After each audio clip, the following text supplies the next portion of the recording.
gió đông man lao yên nở riêng á pha chu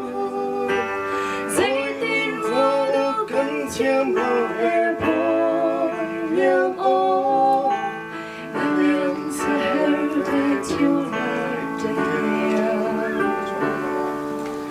ở phía phật ruộng tu ni chỉ thầm mi bằng hi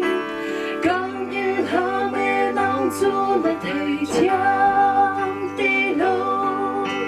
ở dây xuân pha in chém xe một tiếng rùa cần ruột câu lâu bôi liêu môi xa dây tiêu tha lâu hiếm ai cũng chân hiếu dây tiêu tha lâu áp phát ế chân hiếu cần tung văn rộng tung khoa cần lấy cần đông tê ô vui bơ ôm xa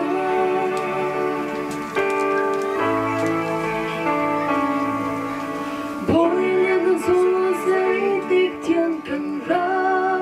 tuổi là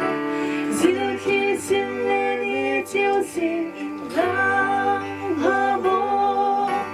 bôi lên bố đi dân mong tới kinh rung lăng lô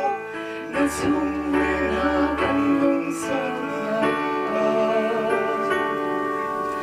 nó hôi lên dù căn răng để ăn sung thar cha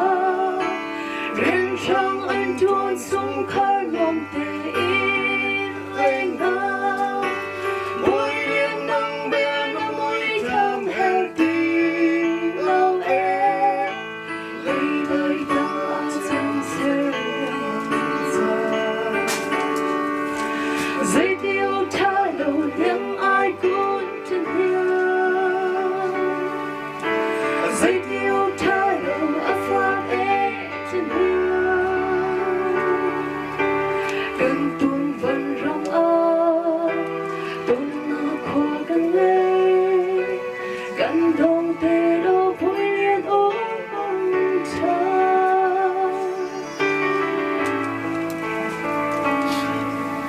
bôi liên đốt ô nâng liêm đông xưa hè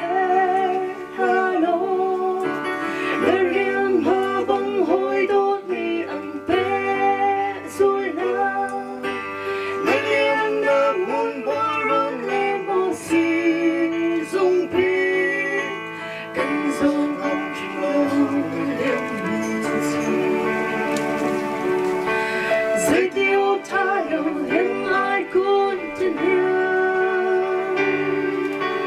dây tiêu tha lâu áp phát ế chân hiếu